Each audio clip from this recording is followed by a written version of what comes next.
Çmimet e naftës kanë shënuar rritje rekorde në tregjet globale, duke reflektuar tensionet në lindjen e mesme dhe duke shtyrë ekonominë botërore drejt një faze të re të pasigurisë. Kosova e lidhur ngushtë me tregjet ndërkombëtare përmes importit është drejt për drejt e ekspozuar ndaj lëkundjeve të jashtme. Rreth 100% është ngritja e çmimit. A ka shteti kapacitet real për ta përballuar këtë çrregullim ekonomik? Dhe çfarë instrumentesh mund të përdor për ta zbutur ndikimin mbi qytetarët dhe bizneset?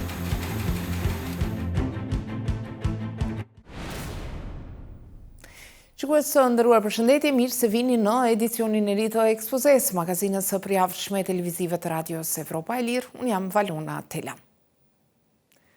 Pasojat e luftës në Iran kanë dalë përtej fushbetejës, duke u kthyer menjëherë në një faktor tronditës për tregjet globale të energjisë.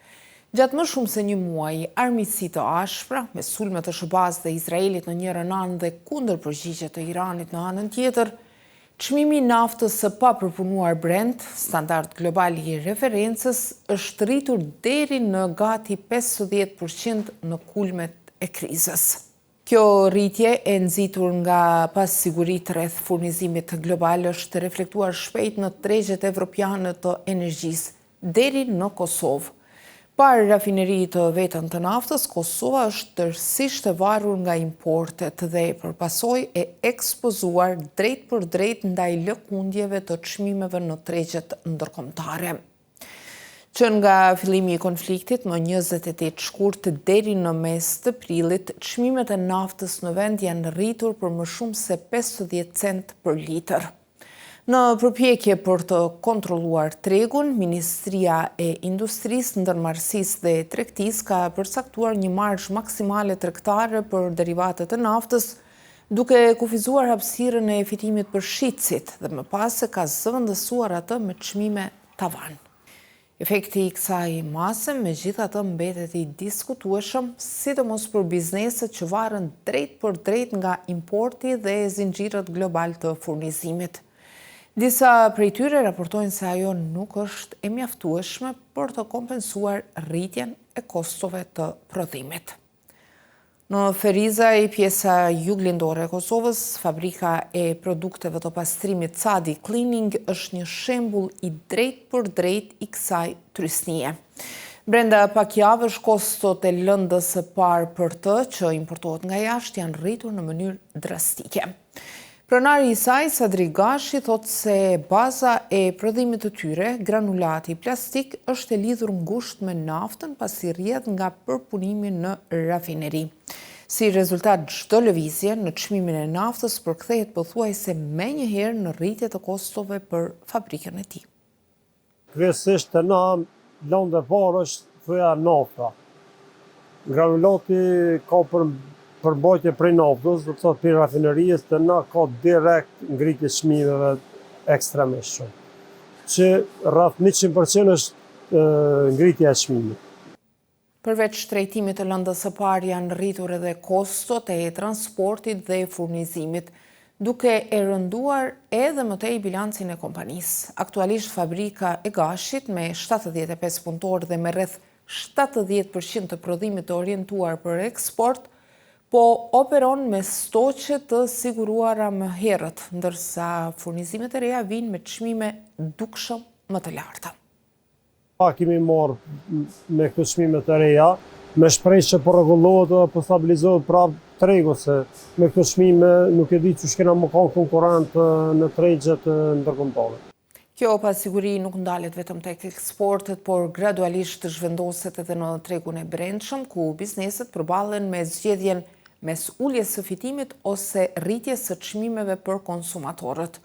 Në të dyja rastet, presioni ekonomik përfundon te qytetari. Të dhënat e Agjencisë së Statistikave të Kosovës tregojnë se çmimet e konsumit kanë vazhduar të rriten edhe në mars, duke konfirmuar trendin e inflacionit në vend. Sipas indeksit të harmonizuar të çmimeve të konsumit, inflacioni mujor arriti në 1.5% krahasuar me shkurtin, ndërsa norma vjetore ishte 6.7% krahasuar me marsin e vitit të kaluar. Kjo valë shtrejtimesh vjen mbi një terren shumë të lodhur nga inflacioni rekord i fillimit të viteve 2020, që ishte nxitur nga pandemia COVID-19 e pastaj edhe nga lufta në Ukrainë. Lulzim Rafuna, kryetari i Odës Ekonomike të Kosovës, thotë se çmimet e naftës janë një nga shtytësit kryesor të inflacionit në vend. Në një ekonomi si Kosova, e varur pothuajse tërësisht nga tregjet e huaja, me mbi 7 miliard euro importe dhe më pak se 1 miliard euro eksporte vitin e kaluar, ai thekson se derivatet përbëjnë kosto bazë për çdo biznes dhe shtrejtimi i tyre reflektohet drejt për drejt në transport, prodhim dhe çmime finale. Me fjalët e tij, Kosova po importon edhe pasojat e krizës së fundit në lindjen e mesme. Çmimi i derivateve të naftës nuk është rrit vetëm në Kosovë, po është rrit në Evropë, po është rrit këtë botën. Dhe edhe atje ju ndikon ato vende ku prodhohet ajo lëndë e parë, është kosto operative që ndikon drejt për drejt në ngritjen e çmimit asaj lëndë të parë. Tani prodhuesi unë atë lëndë të parë e blen dhe e importon në vendin tonë me çmimin e ri që është ai prodhuesi atij vendi. Sipas Rafunës, sektori më i prekur nga shtrejtimi i derivateve të naftës është ai i prodhimit. Ai paralajmëron se rritja e kostove dobëson konkurrueshmërinë e bizneseve vendore përballë importit, duke sjellë rënje të kërkesës për prodhimet vendore dhe pastaj rrezik për të kurrje të prodhimit, mbyllje e biznesesh dhe humbje të vendeve të punës.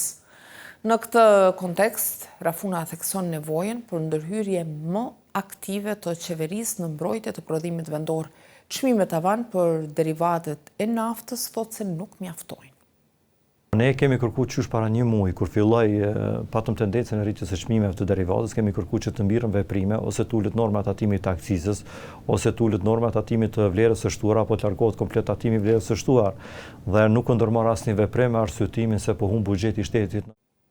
Akciza për derivatet e naftës në Kosovë është 36 cent për litër, ndërsa TVSH-ja llogaritet në 18% të çmimit final. Në rajon në disa vende kanë ndërhyrë drejt për të zbutur rritjen e çmimeve. Maqedonia e Veriut ka ulur përkohësisht TVSH-n për derivate, ndërsa Serbia ka ulur akcizën dhe ka ndalur përkohësisht eksportin e tyre për të siguruar furnizimin e brendshëm dhe për të frenuar rritjen e çmimeve. Ndërkohë edhe ekonomitë e mëdha evropiane si Gjermania kanë ndërhyrë duke ulur taksat për naftën dhe benzinën, në disa raste deri në rreth 17 cent për litër për periudha të kufizuara.